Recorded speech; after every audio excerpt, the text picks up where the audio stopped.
Ahead tonight on Connecticut's news station, a group of tenants in Hartford is up in arms about their landlords, making demands from the city. We'll hear what they're asking, all new this hour.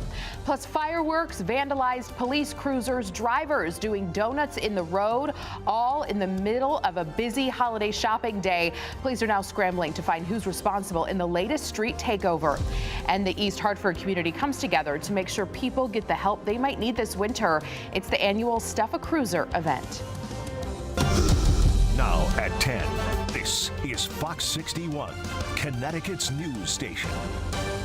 We begin tonight in the capital city, where tenants are bringing their concerns about alleged landlord negligence to the Hartford City Council. Thanks for joining us here on the news at 10 tonight. I'm Sarah Sanchez.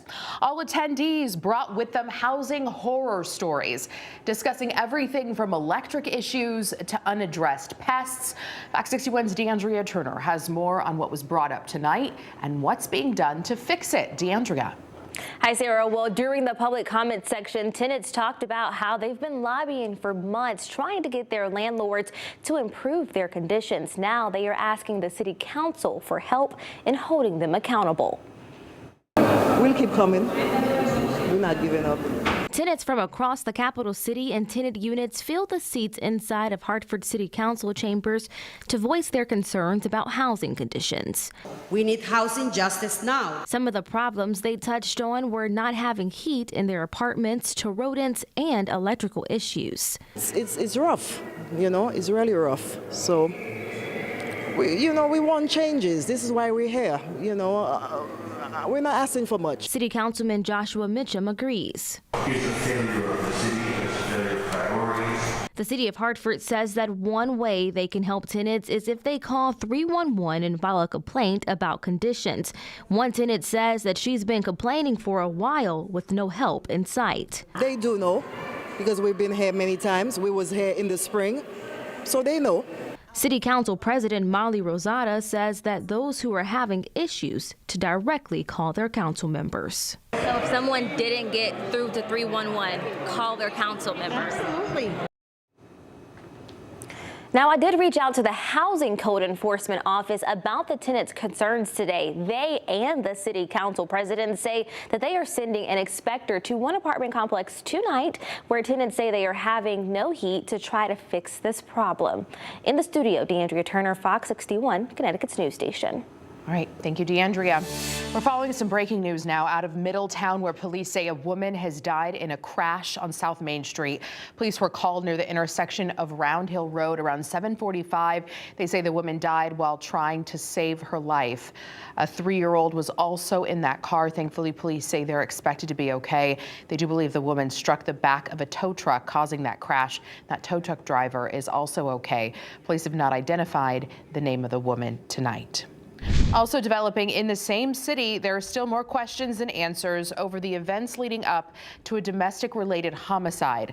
Police say a man was shot in the chest on Bow Lane around 1:15 yesterday afternoon.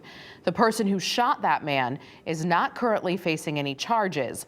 Police have not given additional information today, but say they are still investigating what happened. The man wanted in connection to a homicide in New Britain is now back in Connecticut and officially charged with the crime. Vincent Blair was extradited from Pennsylvania. He's charged in connection to the death of Moshina Collins, who was found dead in her Fairview Street apartment earlier this month. Blair's being held on $5 million bond and is due back in court tomorrow. Turning to the weather now, it was a wild end to the weekend. Quite a storm we had there, Sam, and some flooding across the state, but things have calmed down. Meteorologist Sam Sampuri joining us now with a look at some of those totals. Sam, I have a rain gauge, and it was overflowing today. Oh, yes, it must have been because, we have 4 or 5 inches of rain. Here's a quick recap of the storm. These are the high ends. Durham, 5.3 inches to East Haven, 4.31. You can see basically central eastern Connecticut, just to the south and east of the Hartford area. Right now, we're in the 30s, or down to 32 Torrington, 33 Waterbury, 37 in Bridgeport. And we have that northwest wind still going on, drying out these roads. That's good. And some gusts of over 20.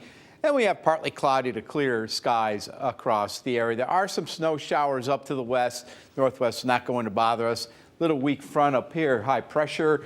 in Cincinnati, and that high is going to build in and give us a beautiful day for your Tuesday. Timing it all out tonight, mainly clear skies, lows in the upper 20s to lower 30s. So keep in mind, watch out for little black ice wherever you have standing water.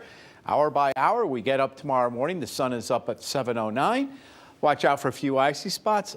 Otherwise, look for bright sun, blue skies with highs in the low 40s. Sun going down at 4:20. Coming up, I will detail what you can expect this week. Is there any more storms? And what about any snow? I'll have the answer coming up on your Fox 61 7-day forecast. Sarah? Thank you, Sam. Berlin police have identified the pedestrian hit and killed on the Berlin Turnpike early this morning. Police say Charles Bach was hit and killed at the intersection with Spruce Brook just after 5 this morning. The driver stayed on scene and is cooperating with police. Officials say weather and reduced visibility may have been factors in the crash. No charges have been filed. A former Connecticut police officer already facing charges in dozens of burglaries has been arrested again. Police released these photos from a burglary at Loco Perro restaurant in East Hampton. The photos reportedly show Patrick Hemingway inside that restaurant after breaking in. Hemingway's accused of taking money from the cash register. He was already arrested for his alleged involvement in dozens of other burglaries in Rhode Island and Massachusetts, and for accessing the state's criminal database illegally. Hemingway resigned from the force a couple months ago. He's being held on bond. Law enforcement agencies across the state are teaming up to identify and arrest people who took part in this massive multi-town street takeover. Police say it involved thousands of vehicles, cars, dirt bikes, and trucks included. Not only snarled traffic this weekend, but in some cases it trapped shoppers who were out getting gifts. Fox 61's Matt Karen has the story. Well, just imagine you're doing some grocery shopping or last-minute Christmas shopping, and all of a sudden, the plaza is invaded by hundreds of people and about 1,500 vehicles. Well, that's exactly what happened here in Milford this weekend and about half a dozen other Connecticut communities. It was a lot for us to handle by ourselves. This video from Milford shows the faces of some of the people police are looking to arrest, participants of a street takeover on Bridgeport Ave Saturday. About 200 people watch as some of them, mainly juveniles, kick the police cruiser and jump on the hood. We are working hard to identify the people that were involved in this street takeover.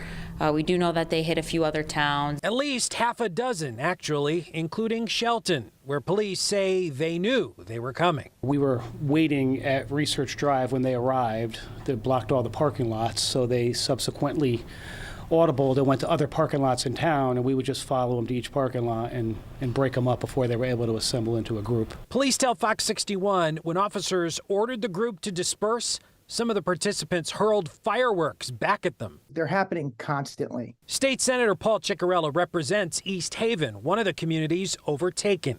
He told Fox 61 the street takeovers are a product of soft on crime policy. If we do not have accountability and consequences for someone's actions, there's lawlessness.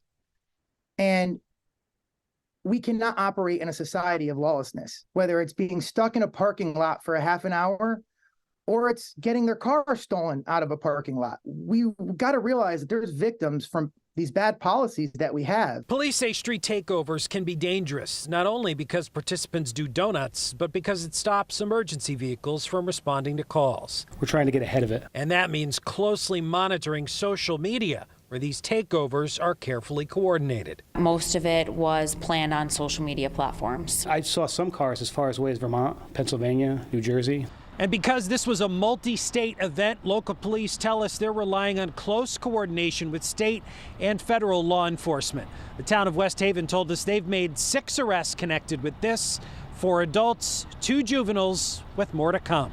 Reporting in Milford, Matt Karen, Fox 61, Connecticut's news station. New here at 10, attorneys for a pregnant Texas woman who sought court permission for an abortion says she's leaving the state to get the procedure since the state Supreme Court is blocking it. Attorneys for Kate Cox say her 20-week-old fetus has been diagnosed with a genetic defect that, once born, will take the baby's life within days. And if she's forced to give birth, complications could mean she'll never be able to have another child. Connecticut state leaders have invited Cox to come here, where a law protects those who have abortions from being extradited by states where abortion is now illegal. We are 2 weeks until Christmas Day, and tonight Santa made a stop in East Hartford for a very special cause. Mr. Claus visited Rick Bolesh's home on Oak Street for his Fill the Police Cruiser food pantry benefit. All the items donated will help feed people in need this holiday season. This goes on all month. It'll go on until the 12th day of Christmas, January 6th. They can drop food off here. We got the collection bins, or they can deliver it over to the pantry at St. Mary's Church. So this is a wonderful opportunity for the community to step up and help out for those that are less fortunate. This is what we do. We come by here and try to help out, try to bring support to the community. Well, thank you, Santa. And if you're in the neighborhood, check out the Holiday Light Spectacular at 200 Oak Street, where you'll find that mailbox for letters to Santa. We have much more coming up here on the news at 10. Still ahead, an attempted desecration of a menorah in New Haven, and now the search is on for the man who was seen climbing the menorah during a protest. And a startling scene in the Bronx. A partial building collapse leaves families scrambling to check on loved ones. We have the latest in this developing story. And several people are killed in a tornado in Tennessee. Officials are calling it the most devastating December tornado that area has ever seen. Sam. And Sarah, that part of the storm came up here and whacked us with 3 to 5 inches of heavy rainfall. Coming up now, we're going to quiet down, but is there any storms in sight for this upcoming weekend into the next weekend? What about any snow? I'll have the details coming up next. Stay with us, please.